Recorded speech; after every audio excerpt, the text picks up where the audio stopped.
Imagine moving through life completely alone, with no one who truly knows you, no one waiting for you, no one whose future is tied to your own. Imagine working hard day after day with nothing to look forward to and no one to share even the small victories. This kind of loneliness, the quiet ache of having no one, is one of the deepest forms of human suffering, and against it people cling to something powerful, the dream of a different life and the comfort of someone to dream it with.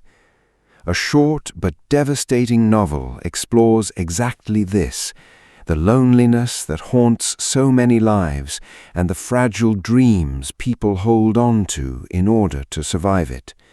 That novel is Of Mice and Men by John Steinbeck, a slim but powerful book that has moved readers for generations with its portrait of two drifting workers and their shared hope. It follows two men who traveled together looking for work during hard times, bound by an unlikely friendship and a shared dream of one day owning a small place of their own. Beneath its simple surface lies a profound meditation on loneliness, friendship, the dreams that keep people going, and the fragility of hope. From the start, the book studies loneliness as a near universal condition. Almost every character in the story is, in some way, profoundly alone, isolated by circumstance, by prejudice, by age, by the harshness of the world they live in. The author shows how this loneliness shapes people, making some bitter, some desperate, some quietly broken. The story suggests the hunger for companionship, for someone who knows and cares about you, is one of the most fundamental human needs. Have you ever felt the particular weight of being surrounded by people yet known by no one, and how much it changes a person to carry that alone? The novel also explores the rare and precious nature of true friendship. The two main characters stand apart from everyone else precisely because they have each other. In a world where most people travel alone, their bond gives them something almost no one else has, a sense of belonging, a witness to their lives, a reason beyond mere survival. The author shows how this connection, simple as it is, transforms their experience of the world.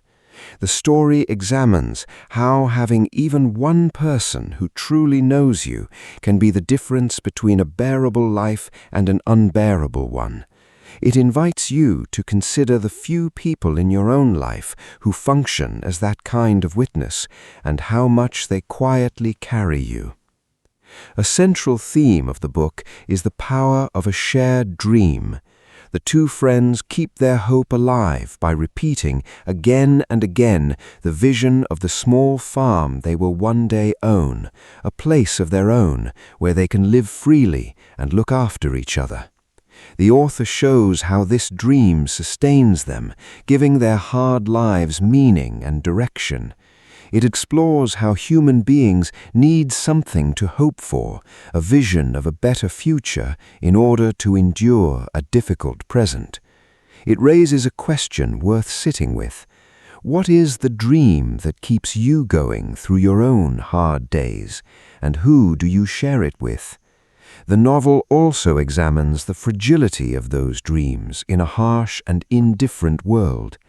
As the story unfolds, the dream the two friends hold is constantly threatened by forces beyond their control, by circumstance, by the cruelty of others, by the simple unpredictability of life.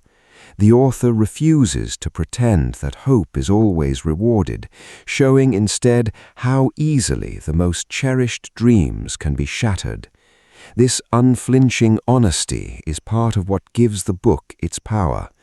The story explores the heartbreaking gap between what people long for and what the world allows them to have. It invites you to consider how you hold your own dreams in a world that offers no guarantees. One of the book's most affecting themes is the way the characters' dreams are not really about material things at all, but of dignity, belonging, and the longing to matter. The small farm represents far more than land. It represents safety, independence, a place where the two friends would no longer be at the mercy of others, where they would belong somewhere and to someone. The author uses this to explore what people are truly reaching for when they chase their dreams, which is rarely the thing itself, and almost always the deeper human needs the thing represents. It invites you to look beneath your own dreams and ask what they are really about.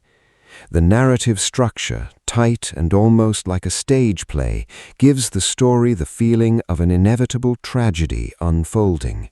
The author keeps the focus narrow and the timeline short, building a sense of mounting pressure that the characters cannot escape. This compression intensifies the emotional impact, making the eventual losses land with full force. The author uses this structure to suggest that the characters are caught in forces larger than themselves, that their dreams are pitted against a world that does not bend to human hope. It explores the painful truth that good and gentle intentions are not always enough to protect what we love. There is also a deep current of compassion running through the book, particularly toward the vulnerable and the misunderstood. The author treats even the weakest and most troubled characters with tenderness, refusing to reduce anyone to a simple villain or fool. The story explores how vulnerability in a harsh world is both a profound source of human connection and a terrible danger. It invites you to consider how a society treats its most vulnerable members, and how often gentleness and weakness are punished rather than protected. This compassion gives the book its lingering ache, its insistence that even the most overlooked lives carry immense human weight. The emotional arc of the story moves toward a loss that tests the very meaning of friendship and mercy. Without revealing the painful turn the story takes, the book confronts the reader with the hardest dimensions of love and responsibility, asking what it means to care for someone in an unbearable situation. The author handles this with profound moral seriousness, refusing easy answers. The story explores the agonizing weight of loving someone in a world that leaves you with impossible choices. It is a portrait of love tested to its absolute limit, and it lingers in the heart long after the final page. The recurring image of soft things to tend, of small animals, and the rabbits the two friends imagine raising on their farm, works as a tender symbol throughout the book. This longing to care for something gentle represents a deeper human need, the desire to nurture, to be responsible for something living, to have a place in the world where tenderness is possible. The author uses this image to explore how the wish to protect and care for something fragile is woven into the human heart, and how a world that crushes the gentle and the vulnerable wounds something essential in us. The story invites you to consider what soft and living things you long to tend, and what that longing reveals about you. The book's title itself points to one of its deepest themes, the way carefully made plans so often go astray. No matter how tightly the characters hold their dream, no matter how often they rehearse it, forces beyond their control threaten to undo everything. The author explores the painful gap between human intention and the unpredictable reality of the world, the way the best-laid plans can be scattered by a single moment.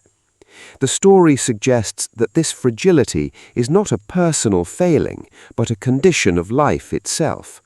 It invites you to consider how you make peace with a world in which even your most cherished plans carry no guarantee.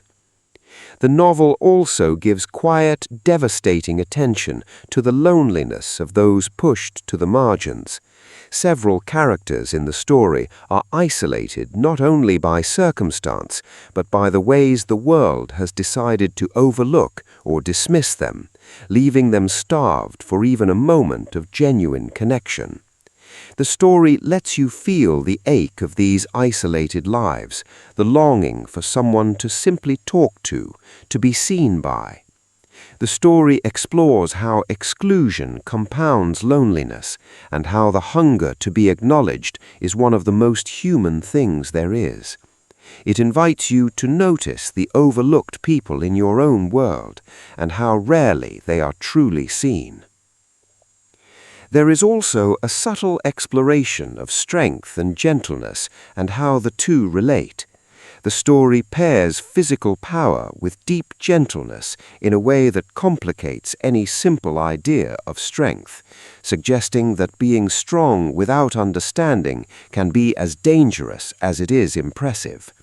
The author explores how power, untethered by awareness, can cause harm even when no harm is intended, and how true care requires more than good intentions. The story invites you to consider how strength and gentleness coexist and what it means to wield power of any kind with the awareness that it requires. In the end, Of Mice and Men leaves you with a deepened compassion for the lonely and a renewed appreciation for the people and dreams that give life meaning. It suggests that loneliness is one of the deepest human wounds, that true friendship is a rare and precious shelter, and that the dreams we share are what allow us to endure a world that offers no guarantees. A story that helps you feel the weight of loneliness and the value of connection offers something quietly profound. Books aren't just stories, they're mirrors that help us understand ourselves better. Comment below with the book you would like explored next and the dream that has kept you going through difficult times. If this kind of reflective book analysis speaks to you, consider liking and subscribing so more of it can find its way to you.